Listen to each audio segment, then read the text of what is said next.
प्यारे विद्यार्थियों, आप सभी को आज की कक्षा में स्वागत है, अभिनंदन है। आज की कक्षा में हम लोग सरल वाक्य बनाना सीखेंगे। संस्कृत में सरल पदों से सरल वाक्य बनाना सीखेंगे।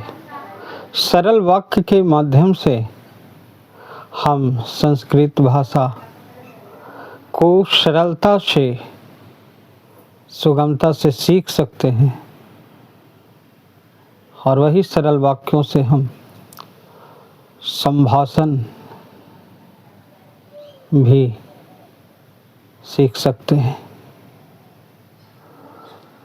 तो सरल वाक्य कैसे हम बनाएं? तो सरल वाक्य बनाने के लिए सरल पदों को चुनें और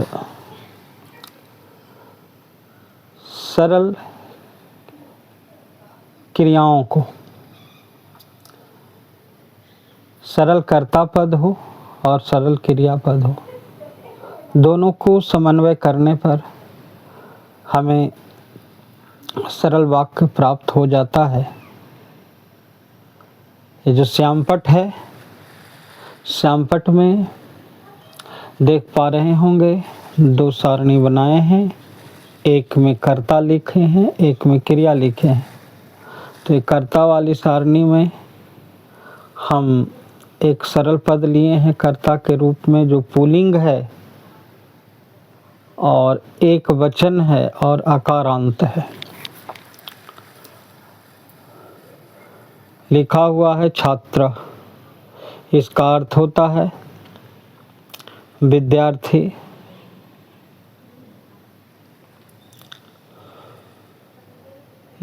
दूसरी सारणी में हम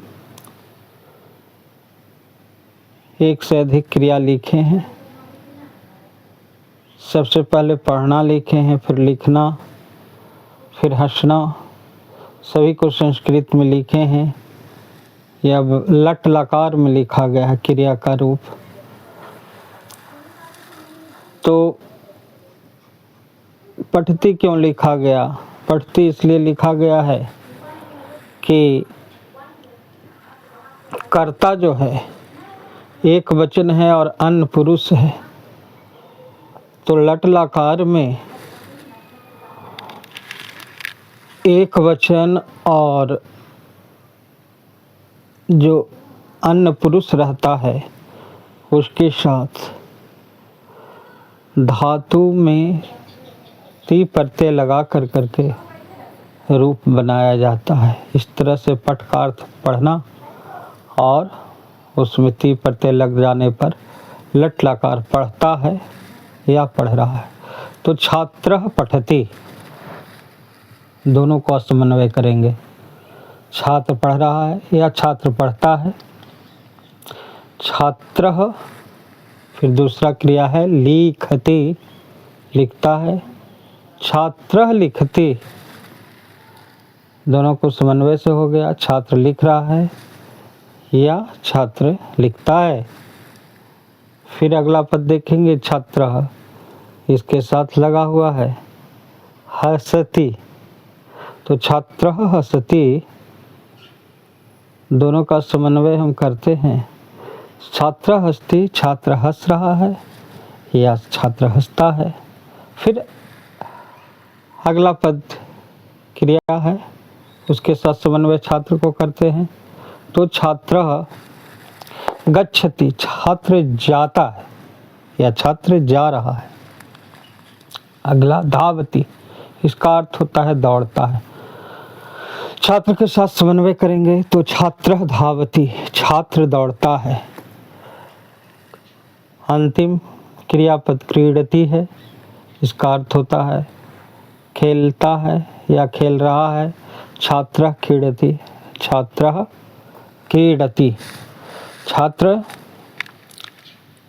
खेलता है। तो इस तरह से हम सरल वाक्यों का निर्माण करके देखा आशा है आप लोगों को समझ में आया होगा। अब इसमें हम एक बदलाव करते हैं। क्या बदलाव करते हैं? या तो हम कर्ता को बदल देते हैं, यहाँ पर छात्रा हटा करके छात्रा कर देते हैं स्त्रीलिंग का कर्ता, या बालिका कर देते हैं, या बालक पुल्लिंग ही कर देते हैं। तो फिर हमें नए वाक्य की रचना कर सकेंगे। दूसरे क्रम में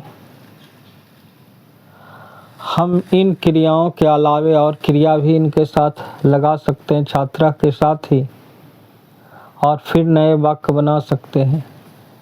जैसे गायति, उसका अर्थ होता है गा रहा है या गाता है। हसत नृत्यति, नाचता है या नाच रहा है। पीवती, पीता है या पी रहा है। खादति, खाता है या खा रहा है। इस तरह से हम इसके साथ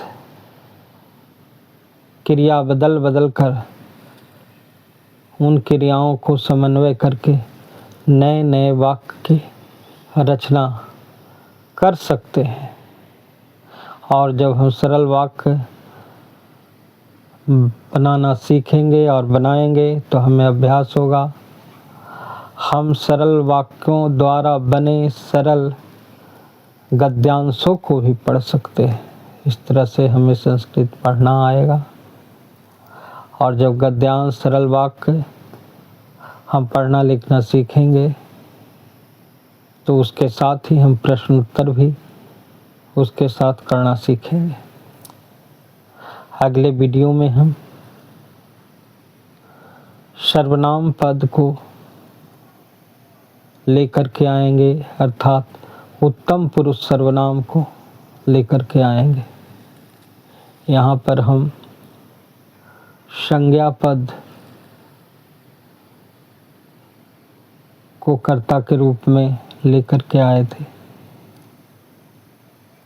तो आप दोनों तरह से नए नए वाक्यों का कम से कम 20 या 25 वाक्य निर्माण करें और फिर जो है संस्कृत सीखें।